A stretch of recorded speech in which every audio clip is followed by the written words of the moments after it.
buildup of the Ukrainian spring offensive in the Ukraine war is nearing completion. We are seeing thousands of tons of equipment pouring into Europe and onwards to Ukraine, where Ukraine in turn is preparing men and steel for the offensive that is said to be the endgame of the Ukraine war. Videos have surfaced of the British Challenger 2 tank already in Ukraine, complete with crew and maintainers who have been training in the UK for this specific purpose.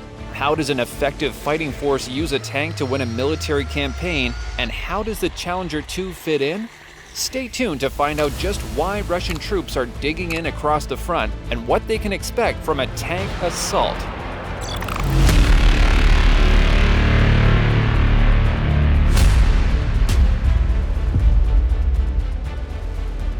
Videos have surfaced of the Challenger 2 tank arriving in Ukraine, and the Ukrainian Ministry of Defense have posted news saying they welcome the tank and their crews back from the UK.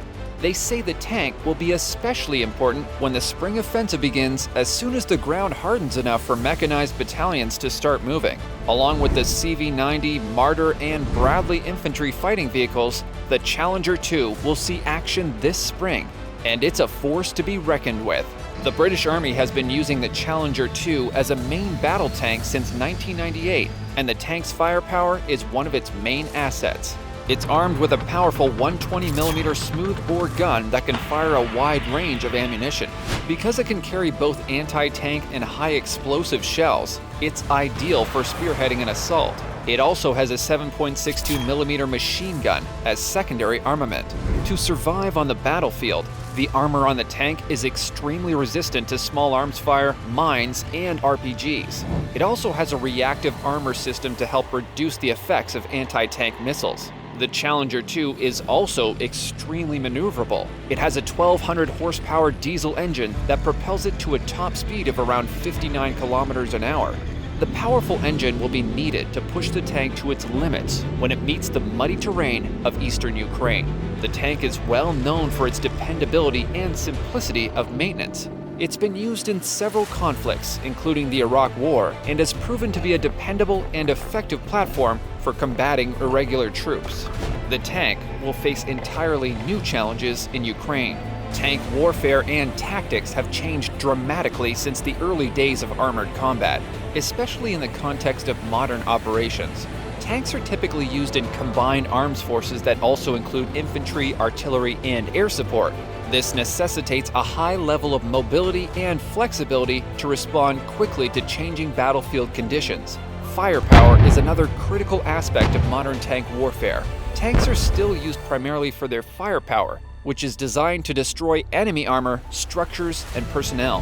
Modern tanks have advanced sensors, thermal sights, and other targeting systems that increase their accuracy and lethality. In modern tank warfare, intelligence, surveillance, and reconnaissance are also critical. Tanks are frequently used for ISR support, with advanced sensors detecting and identifying enemy forces, providing early warning, and guiding artillery or airstrikes. The point of using tanks in what we know as combined arms is to use the different teams to provide mutual support and cover each other's weaknesses, such as the infantry providing additional protection and intelligence to the tanks. Typically, the tanks will breach or penetrate a hardened position, but infantry will provide a screen to shield the tanks from rocket-propelled grenades or other anti-tank weapons. To keep up with the advancing tanks, infantry is typically carried on fighting vehicles such as the US Bradley or Swedish CV-90 before dismounting and attacking on foot. It's essential that these units are trained well in joint maneuvers to make this work. The main job of the Challenger will be to face off with the Russian heavy armor, exactly what it was designed to do. One of the most crucial factors to consider when comparing the Challenger 2 tank to the Russian T-72 and T-80 tanks is firepower. The Challenger 2 features a 120mm rifled gun with excellent long-range accuracy. It also has a variety of advanced ammunition types such as armor-piercing, high-explosive, and smoke rounds. The T-72 and T-80 tanks, on the other hand, have a 125mm smoothbore gun that provides good accuracy at shorter ranges. They do, however, have a variety of advanced ammunition types, such as armor-piercing fin-stabilized discarding sabot rounds and high-explosive anti-tank rounds.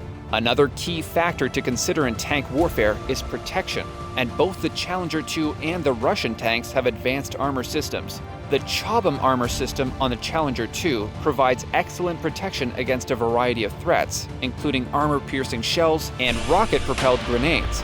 The T-72 and T-80 tanks are equipped with a composite armor system that is highly effective at stopping incoming projectiles, but has shown weaknesses against top attack munitions such as the Javelin or AT-4 systems.